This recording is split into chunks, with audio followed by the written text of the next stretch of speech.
Salam anti korupsi.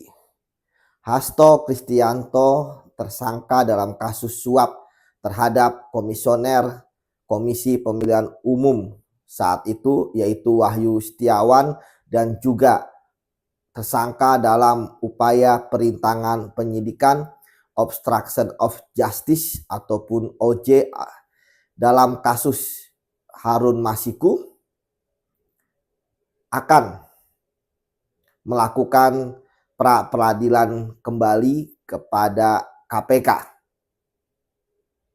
Tentu kita hormati apa yang dilakukan oleh yang bersangkutan karena memang itu adalah upaya hukum.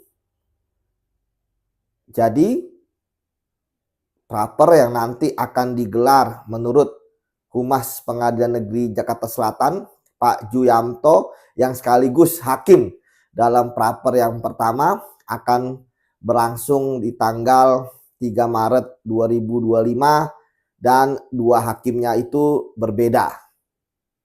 Kita tahu putusannya kemarin adalah tidak diterima karena menggabungkan dua surat perintah penyidikan, permohonan pengguguran ataupun batalnya status tersangka atau gugurnya penyidikan di satu pra peradilan yang sama.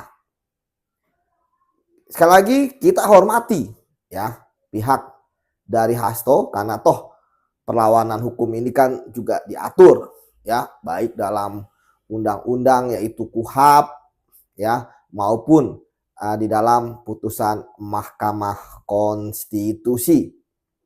Namun Hasto juga harus menghormati proses penegakan hukum yang dilakukan oleh KPK, bahwa seharusnya dia paham haknya dihormati dan KPK tentu akan juga meladeni di dalam sidang praper. Yang kedua, sama seperti sidang praper sebelumnya, tetapi hormati hukum lah. Katanya mau kooperatif, datang ya, karena sudah ada surat panggilan yang kedua pada hari Kamis atau besok hari.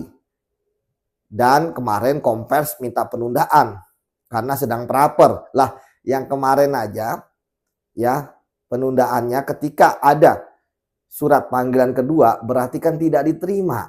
Kok pakai alasan yang sama? Sudahlah, datangi saja. Toh dia pun proses pra peradilannya tidak akan gugur ketika dia ditahan ya. Banyak juga para tersangka yang kemudian melakukan praper ketika dia ditahan ya, tidak jadi masalah seperti itu. Jadi saling menghormati. Kita lihat besok apakah benar dia tidak hadir, karena KPK kan manggilnya besok. Ya tentu KPK juga menunggu ya. Walaupun kemarin melihat ada kompers, tapi tetap saya sarankan pada KPK menunggu saja besok hari ya. Seperti apa? Kalaupun dia benar tidak hadir, alasannya sama seperti alasan yang sebelumnya, ya tentu ditolak. Ya tentu KPK bisa melakukan upaya hukum berikutnya, yaitu melakukan penangkapan. Karena ketika panggilan kedua tidak hadir dengan alasan tidak patut dan wajar, maka tentu kewenangan KPK sangat bisa dilakukan.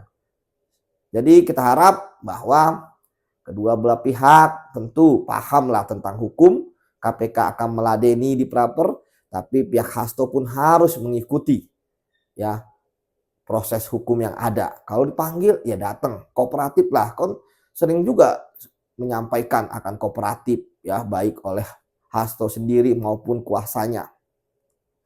Sekali lagi, kita ingin kasus ini tuntas, KPK harus berani, jangan takut dengan intervensi hukum, bahwa saya yakin KPK pun data-data sudah jelas dan saat ini masyarakat menanti penuntasan kasus ini karena kita ingin melihat di sidang pengadilan tindak pidana korupsi. Lawan terus korupsi, siapapun pelakunya jangan tebang pilih. Salam anti korupsi.